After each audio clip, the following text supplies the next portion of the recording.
2, 3, sound, check, testando. ¿Está bien? ¿Está grabando? Ok. Bueno, chicos, hoy vamos a comenzar a hablar de un tema que está relacionado con el producto que ustedes están trabajando, que es Series Web, y con la plataforma que se va a utilizar para la exhibición de la serie, que es Internet, ¿no? O sea, estamos hablando de una plataforma digital que no tiene en realidad mucho tiempo de mercado si hacemos la comparación con lo que es la industria audiovisual y que nace en el cine. Entonces, para poder tener un panorama y una idea un poco más clara de qué es de lo que estamos hablando, tendríamos que hablar de los modelos cinematográficos. Entonces, cuando hablamos del cine, lo vamos a hacer de una manera bien rápida y que tenga relación con el taller. Tenemos que hablar del cine primitivo y tendríamos que hablar del cine contemporáneo. Del cine primitivo al cine contemporáneo hay un viaje, no solamente temporal, no solamente tecnológico, no solamente mental, sino también de posicionamiento y sobre todo por parte del espectador. A ninguno de ustedes, o a ninguno de nosotros, me incluyo en el grupo, nos llama mucho la atención, o nos llamaría mucho la atención, por ejemplo, pagar una entrada al cine para ver una película de 1909 que no tiene sonido y que tiene una calidad y que tiene un plano estático. El espectador de hoy no es el espectador de antes. Es más, el espectador de hace 10 años ya no es más el espectador de hoy. El consumidor de televisión de hace 5 años ya no es el mismo consumidor de hoy.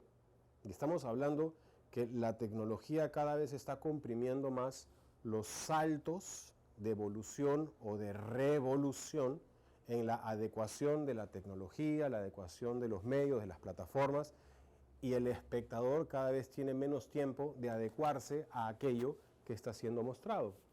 Tanto es que ustedes, por ejemplo, que son bastante jóvenes, que todavía están en los 20 y algo, ven un niño de 4 o 5 años y ustedes lo van a ver que se relaciona con la tecnología de una manera muy diferente a la que ustedes se relacionaban cuando tenían esa misma edad. Ni qué decir yo, que tengo 53, ¿no? O qué decir mi viejo, que tiene 85. O sea, la relación, y estamos hablando de una única generación. Entonces, cada vez se va comprimiendo más. Cuando hablamos de cine primitivo y cine contemporáneo, tenemos que pensar que cuando se inicia la imagen en movimiento, que hasta hoy se llama así, motion picture, imágenes en movimiento. Cuando se inicia la imagen en movimiento, estamos hablando de un cine primitivo, no existía realmente la institución del cine como existe hoy, porque no comenzó con una intención ficcional o una intención de crear arte. Nace como un experimento científico. Los Lumière, como Edison, eran científicos, eran gente que estaba dedicada más a la invención. Alva Edison tiene una cantidad absurda de mecanismos inventados por él, pero no es un cineasta o un escritor de películas. Financió muchas, pero él financió, porque vio un negocio ahí.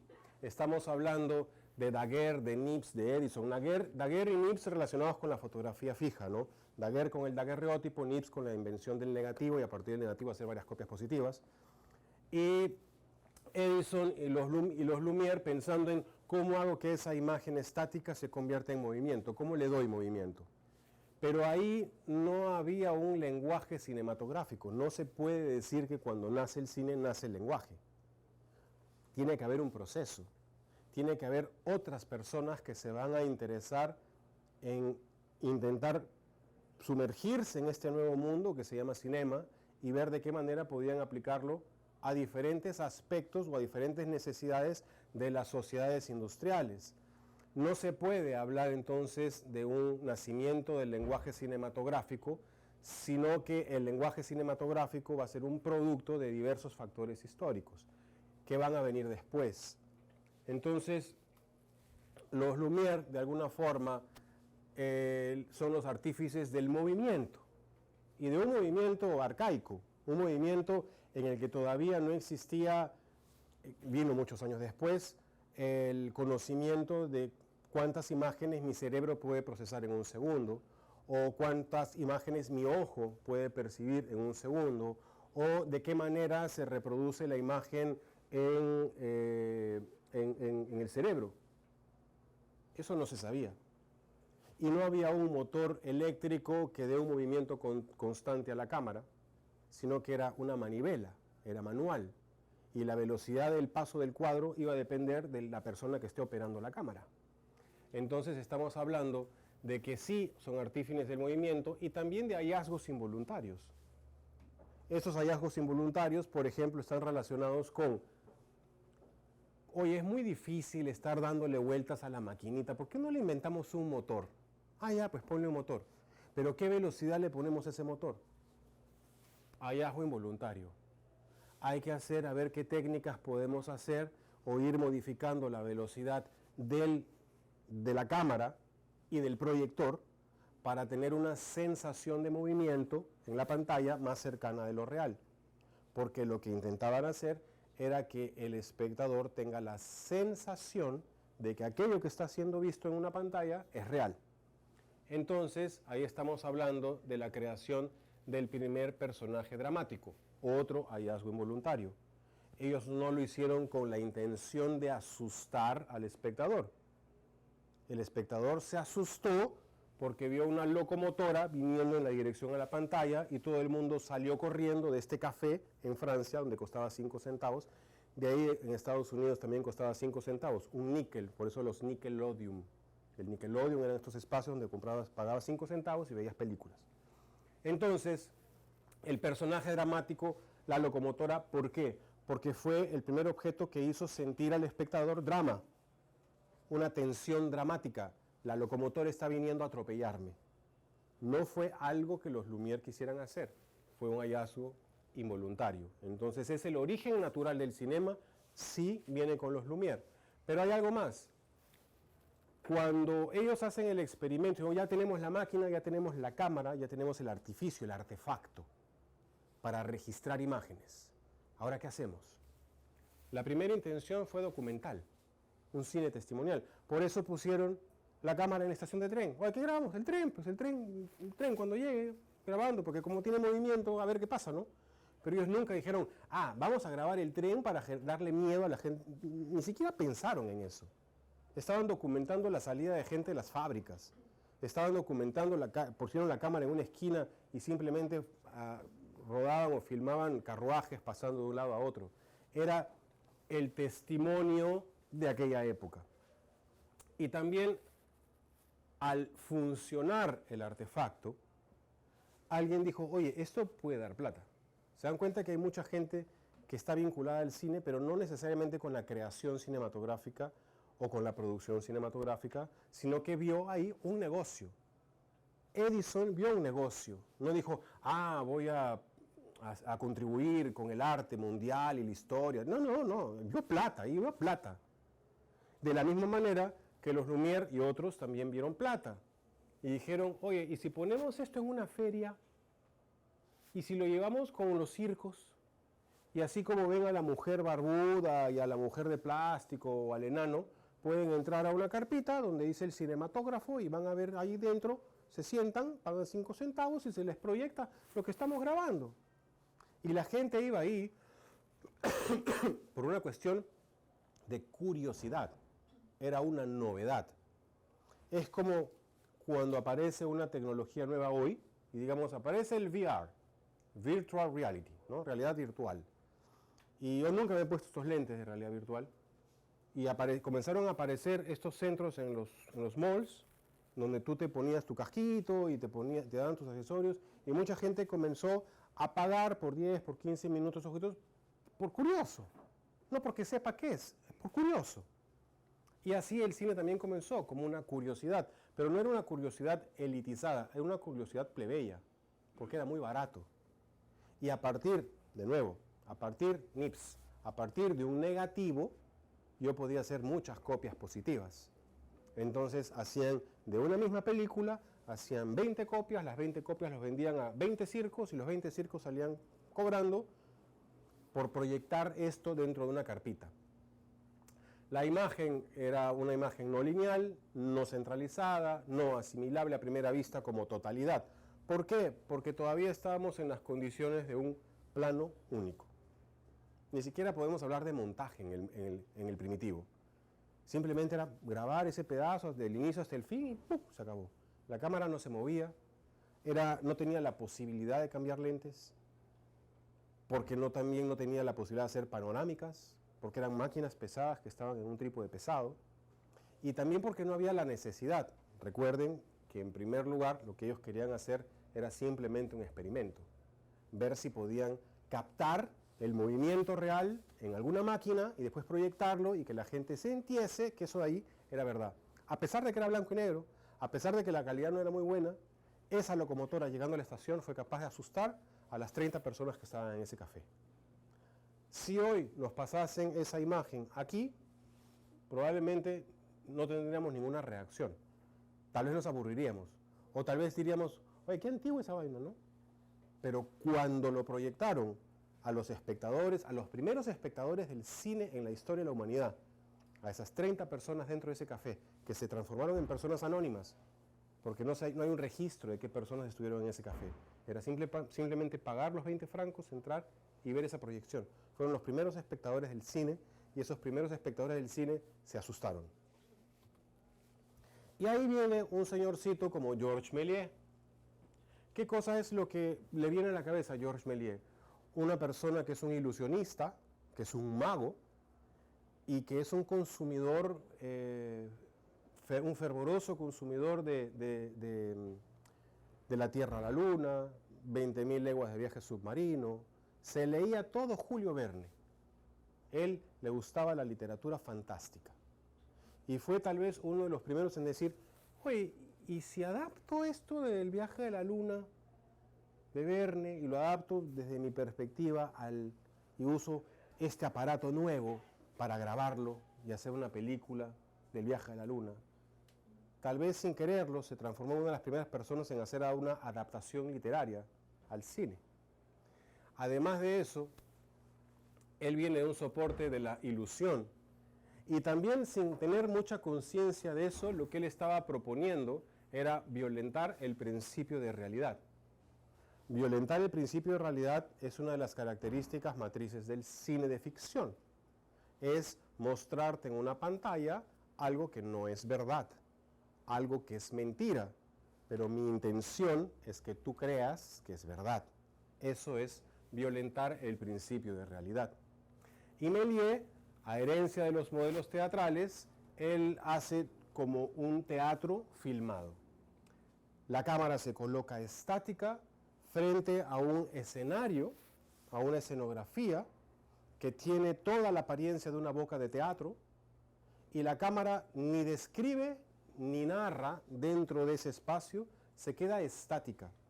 Y lo que se mueven son los personajes dentro de ese cuadro, los elementos de ese cuadro, el decorado dentro de ese cuadro es el que se mueve. Tal cual un teatro. Y si nosotros hacemos un comparativo a la época actual, siglo XXI, 2022, 20 de octubre, tiene aún el mismo formato de exhibición. Nosotros vamos a una sala que tiene butacas y que al frente tiene un rectángulo blanco. No es un rectángulo de profundidad de boca de teatro, es un rectángulo blanco. Pero cuando la imagen se proyecta ahí, tenemos esta sensación de estar en una sala teatral viendo una exhibición, donde el plano ya no es estático, donde el plano ahora tiene movimiento, donde la cámara me puede guiar y puede decir al espectador dónde mirar, donde ahora existe el foco y la nitidez, donde ahora existe el montaje, donde ahora existen las escenas y los montajes de las escenas paralelas, donde ahora existe el audio, que no existe en el cine primitivo. Entonces, Méliès también nos trae la ideología del truco, la falsificación de la realidad. Y una de las primeras cosas que hace Méliès como mago, hace un corto en el cual él se corta la cabeza 6 o 7 veces. Y las personas que están asistiendo a eso se mueren de ¡oh! ¡Wow! Méliès fue la primera persona en pensar ¿qué puedo hacer con esta nueva herramienta, con esta tecnología para poder engañar y hacer magia para mi público? Él piensa en la ideología del truco y el espectador como un sujeto que se ubica en la platea. Él tenía ya la conciencia del espectador sentado, como si fuese un teatro, viendo esta proyección. Hasta hoy es así. Y eso es parte de las convenciones. Si nosotros fuésemos a cualquier país en el planeta, cualquier ciudad en el planeta que tiene una sala de cine, somos capaces de comprar la entrada y somos capaces de tener conciencia de qué es lo que exactamente vamos a vivenciar ahí dentro. No vamos con la intro, ¿y cómo será acá? ¿Será que proyectan en el techo? ¿Será que me tengo que echar en vez de sentarme? ¿Será que me venderán canchita? ¿Será que habrá Coca-Cola? ¿Será que me tengo que callar? ¿Será que es con luz? Ya sabemos, hay una norma. Siéntate, cállate, no te muevas, no hables, come tu cancha en paz, mira para el frente y todo lo que vas a ver al frente es mentira, pero tú crees que es verdad. En todos los cines del planeta. Entonces, hay una preocupación narrativa de Méliès, pero que arranca de la literatura fantástica. Méliès es el que inicia la ciencia ficción. Él es el primero en hacer ciencia ficción con el cine. Y aquí tendríamos que hablar, ya para después ya ir entrando al tema de las series, que existe un modelo de representación institucional, el MRI, modelo de representación institucional. Hay un modelo de representación primitivo, que es el que acabamos de ver, hay un modelo de representación clásico o institucional, hay un modelo de representación moderno, el modernismo, pero está separado. Ahora, esto no se inicia con el cine. Recién en la década del 60, este señor que está acá, Neil Burke, que es un pensador del cine, no es un cineasta, es un crítico cinematográfico, es un escritor analítico del cine, comienza a ver el cine hacia atrás e intentar agruparlo o intentar comprender cómo fue su evolución. No estamos hablando acá de una evolución estrictamente técnica o tecnológica, sino de una evolución del pensamiento cinematográfico. Porque, ojo, a medida que el tiempo avanza y que el cine va abarcando todos los espacios en las diversas sociedades industriales, comienzan a haber personas que comienzan también a pensar el cine, no a hacer cine, a pensar el cine. Comienzan a haber profesionales, psicólogos, que comienzan no a analizar el cine, sino a analizar al espectador. ¿Por qué los que estaban dentro de esta sala con los hermanos Méliès se asustaron? Eso es una cuestión psicológica, hay que analizar eso de ahí. Podría haber dicho un psicólogo. Y otro podría haber dicho, oye, pero si hubiese tenido otro tipo de lente la cámara, ¿no podría haber hecho algo tal vez un poco más cerca? O si hubiese un lente más angular, ¿no podría haber hecho un plano más abierto? Entonces hubo gente que comenzó a pensar en la técnica. Pero cuando hablamos del modelo de representación institucional, estamos hablando de un cambio en los modos de representación. ¿Representación de qué? ¿Cambio de qué? Cambio en la representación de las estructuras teatrales, de los pictóricos, de la pintura, de los literarios. Eso es lo que da origen al cine primitivo. Yo ya no leo un libro, veo una película. Yo ya no voy al teatro, veo una película. Yo ya no veo una imagen solamente pintada, la veo proyectada. Y también tiene sentido. Es un modo de sistematizar los hallazgos del lenguaje cinematográfico.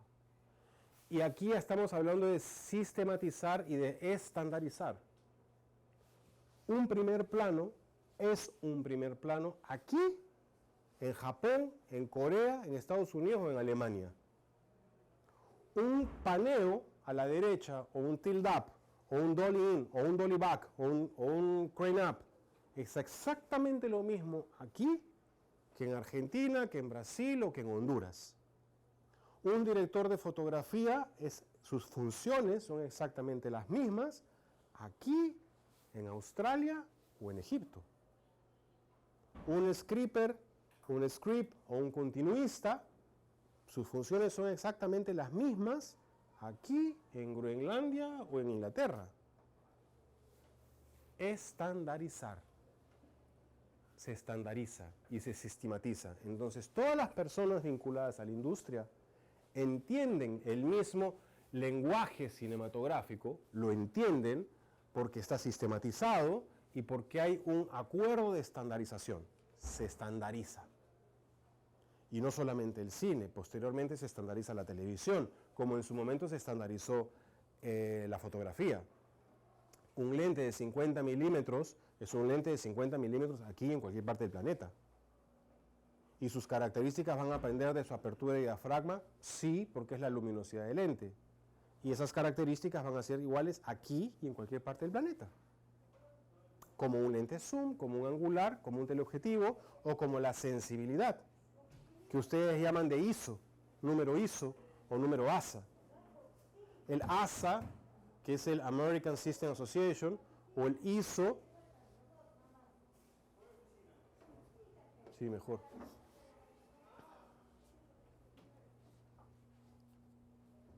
ISO, que es International System Organization, eso significa ISO, International System Organization. O sea, hubo una reunión para estandarizar y decir, aguanta, ¿cuál es la sensibilidad que va a haber en la película? Y eso lo traspasaron a las plataformas digitales. Entonces, ASA 125 o ISO 200 o ISO 400 es igualito aquí que en cualquier parte del planeta y es lo mismo en cualquier cámara. Significa lo mismo. Para eso fue necesario estandarizar un modelo de representación que se estandarizó. ¿Qué más? Burke, que está acá, no el Burke. Burke dice, desde hace 50 años es enseñado explícitamente en las escuelas de cine como lenguaje del cine. Entonces, los modelos de representación no es otra cosa que el lenguaje del cine. Pero el lenguaje del cine no solamente es el lenguaje del cine. El lenguaje del cine viene a la televisión como el lenguaje televisivo cinematográfico.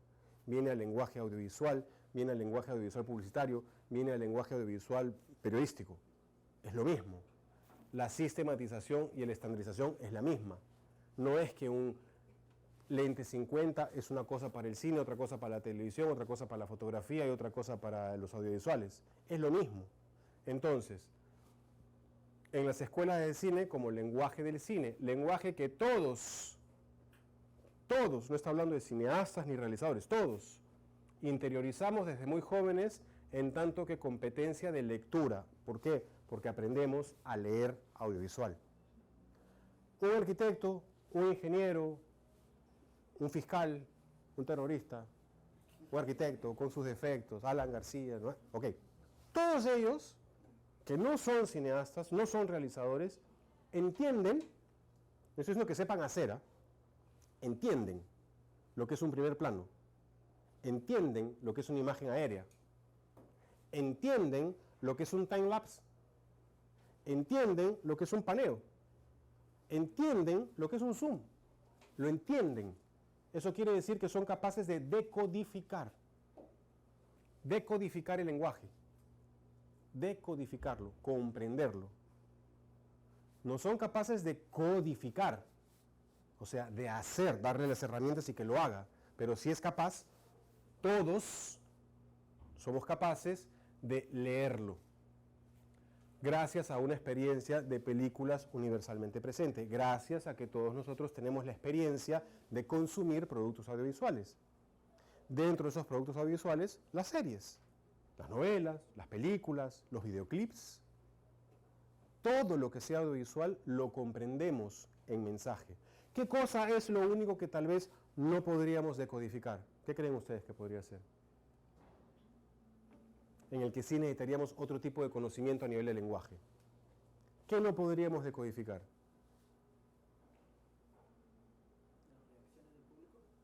O que vocês não poderiam decodificar?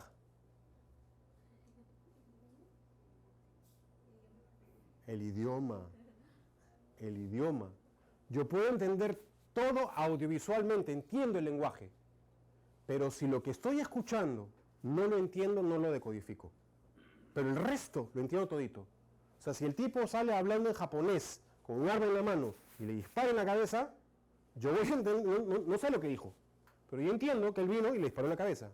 Y lo entiendo. Entiendo que cuando disparó salió la bala, que hubo un primer plano de la frente y la bala traspasando y el cerebro yendo para atrás. Lo entiendo. Pero el lenguaje no. Entonces, estamos hablando de un lenguaje codificado, el idioma, que no es un lenguaje del cine, lo utilizamos dentro de, para la explicación o para contar la historia, pero nosotros necesitamos tener las herramientas de decodificación. Nadie, ninguno de nosotros, ha tenido que pasar por un curso o hacer un curso o un taller de cómo ver televisión o cómo ver cine. Es intuitivo, simplemente vemos la historia. ¿Por qué? Porque todo lo que está hecho en plataforma audiovisual está hecho con la intención de hacernos sentir que lo que estamos viendo es real. Y de eso se dio cuenta este señor Noel Burke. Entonces, si nos vamos a una definición mucho más teórica, ¿no?, mucho más de libro, diríamos que los modelos de representación son una serie de convenciones o normas estandarizadas que se adoptan codificando el lenguaje cinematográfico. ¿Con qué finalidad? Con la finalidad de que lo propuesto en pantalla tenga una coherencia interna, una causalidad lineal, un realismo psicológico, una continuidad espacial y temporal. O sea, que lo pueda entender. Que yo entienda que el tiempo está pasando, que yo entienda que hay una historia que está sucediendo, que yo entienda que es de día, que es de noche, que hay tristeza, que hay alegría, que hay miedo, que hay terror. Todo eso confluye en convenciones o normas estandarizadas. ¿Ok? Y hay un libro que se los recomiendo que es muy bueno, que se llama Praxis del Cinema. Lo pueden bajar en PDF, Praxis del Cinema, de Noel Burke. Él se dio cuenta en el año 68 de eso. ¿Y qué cosa pasó? Entonces él dice, existe un modelo primitivo que va de 1894, cuando se crea el artefacto, la cámara, hasta 1910. 6 añitos. No, 1894, 16 años. 16 años de primitivo. 16 años en que yo tengo un artefacto en la mano, es como tener un juguete nuevo, y le voy dando, voy intentando ver qué cosa puedo hacer con esto. Y la gente comienza a documentar cosas, básicamente, y a intentar entender cómo funciona. Después viene el clásico, del 10 al 59. Estamos hablando ahí de 49 años. Más del doble.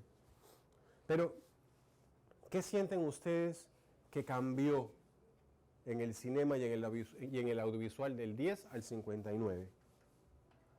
¿Qué puede haber aparecido ahí? ¿Qué hay de diferente? Las historias, ¿sí? ¿Qué más? Del 10 a 1959.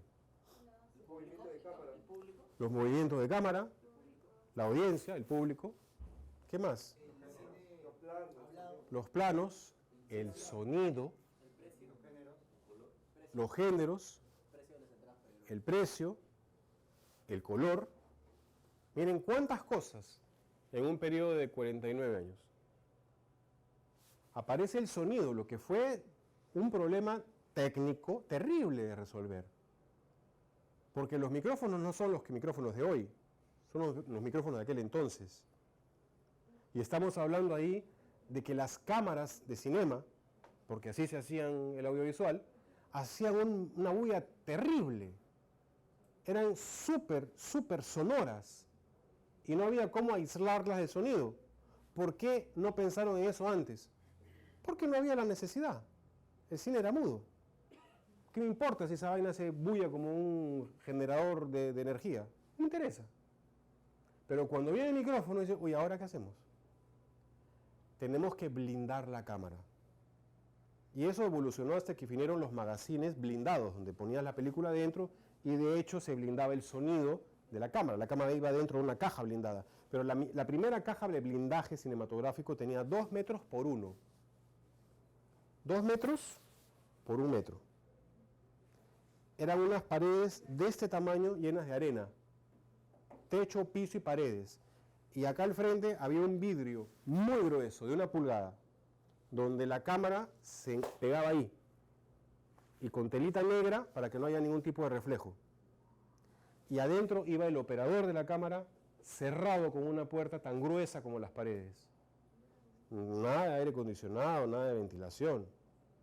Un calor de los diablos. y la máquina funcionando ahí. Era la única forma de blindarlo, hasta que los magazines fueron reduciendo ese tamaño. Pero hubo alguien que tuvo que pensar, ¿cómo hago para que se calle esta vaina? O, ¿cómo hago para tener un micrófono que solamente me grabe la voz de ella? Yo no quiero escucharlas a ellas dos conversando al fondo. Yo quiero escucharlas solamente a ella. Y alguien tuvo que pensar a nivel de ingeniería del sonido y decir, pucha, tendría que ser un micrófono direccional, ¿no? Ah, sí, direccional. Y tuvo alguien que decir, oye, pero no puedo llegar hasta allá con el micrófono porque el tipo está caminando. Habría que hacer algo que vaya en el pecho, ¿no? Un lavalier.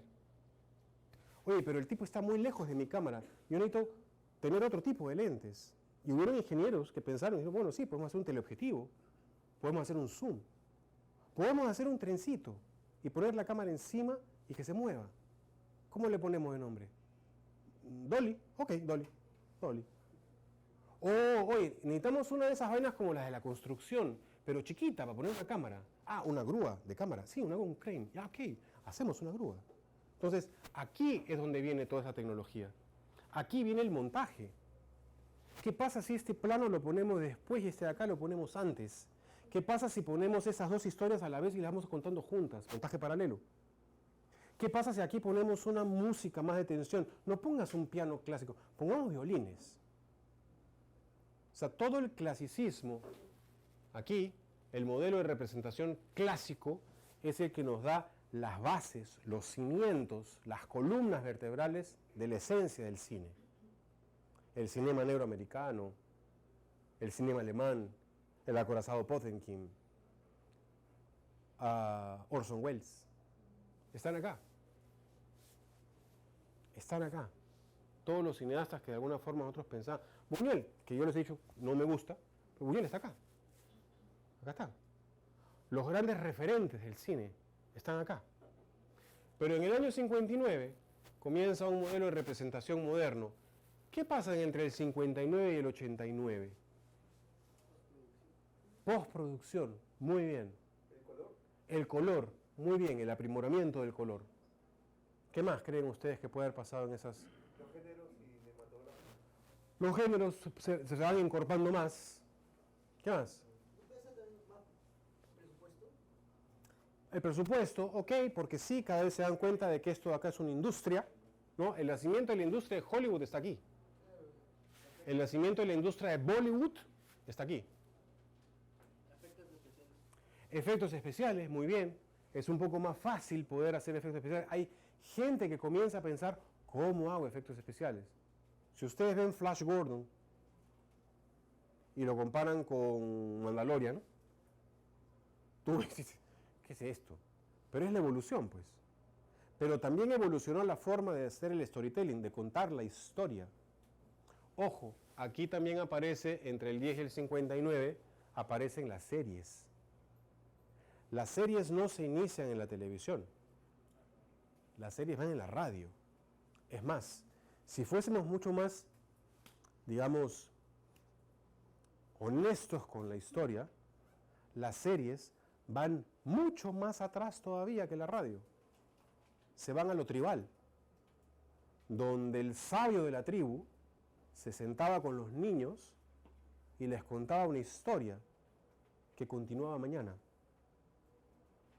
Y no deja de ser una cuentación de historias, un cuento seriado. ¿Y qué pasó? Mañana les cuento. A dormir. El jefe de la tribu, el sabio de la tribu. Entonces, nosotros estamos acostumbrados de alguna forma a vivir en series. Nuestra vida es una secuencia diaria de seriado. Nosotros tenemos el control de muchas cosas que pueden pasar durante el día, pero hay tantas otras de las cuales no tenemos control y tenemos que improvisar. Somos actores de la vida también y vamos construyendo nuestros capítulos diarios.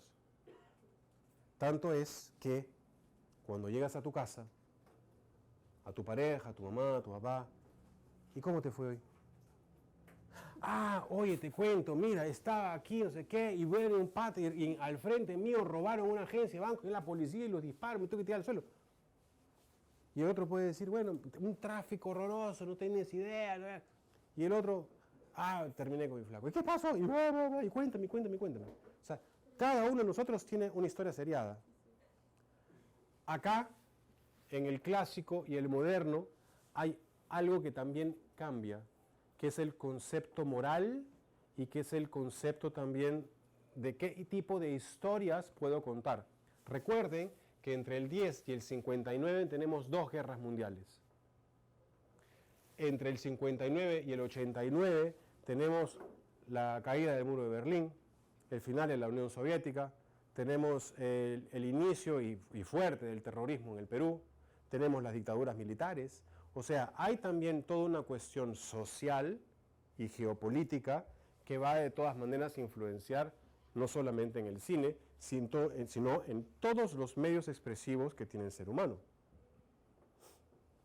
Tenemos que entender que, palabras de Noel Burke, hay un nuevo modelo de representación posmoderno o digital, que se inicia más o menos en los 90s, pero que no podré determinar cuánto es el final porque es una película que yo no podré ver. Noel Burke. ¿Cuándo terminará ese posmoderno? Comenzó en el 90, 93, 95, 90. ¿Cuándo va a terminar? No se sabe. ¿Qué cosa es lo que está pasando en este posmoderno? ¿Qué ha pasado del 89 para acá? Del 90 para acá. ¿Qué cambió?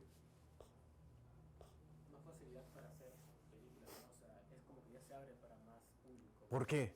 Porque está más a la mano, ¿no? Poder tener una computadora. ¿Y qué cosa es la computadora? Tecnología. ¿Y qué pasó con la tecnología? Los efectos, no solamente eso. ¿Yo tengo que comprar película para hacer cine? No, ¿por qué? Digitalización. La digitalización fue más o menos lo que hizo la Kodak cuando sacó su cámara Kodak No. 1, que era una cámara fotográfica que venía con película dentro y que hacía imágenes circulares, no eran cuadradas, circulares. Imágenes circulares y que tú tenías que mandar por un correo ya pagado cuando termines de usar todas las películas, toda la película de la cámara, mandabas la cámara y te la mandaban con las fotografías impresas y con más película dentro. Tenías que mandarla a Detroit por correo. Hoy, cualquiera de nosotros tiene en las manos, en sus manos, tiene una productora cinematográfica. Un celular.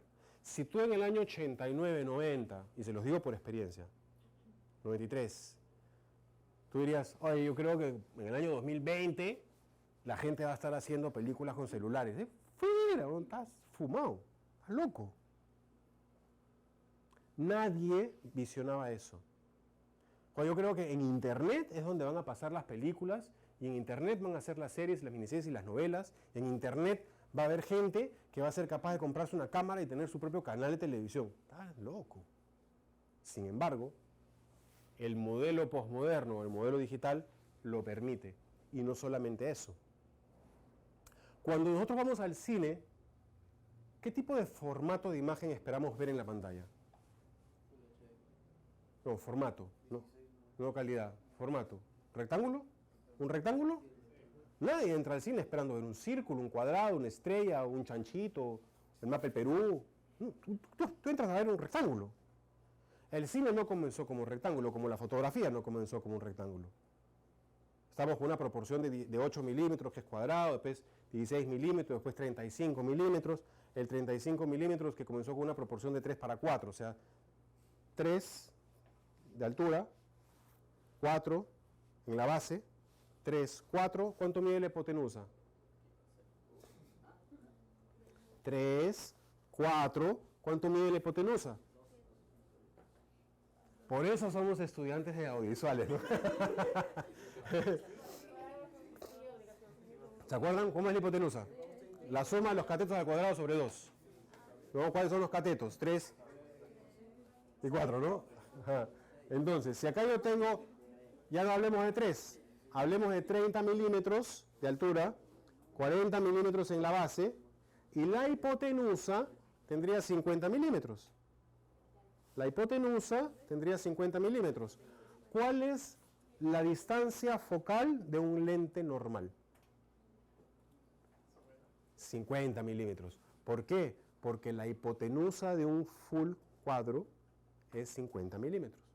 Si yo estuviese fotografiando o registrando mi imagen con un lente, con una cámara de un formato de 6x6, que sería una cámara de medio formato, si yo tengo 6x6, mi hipotenusa, ¿cuánto va a ser? 6 y 6. 6, 6, 8, 80. Entonces, ¿cuál es el lente normal para una cámara de medio formato de 6x6?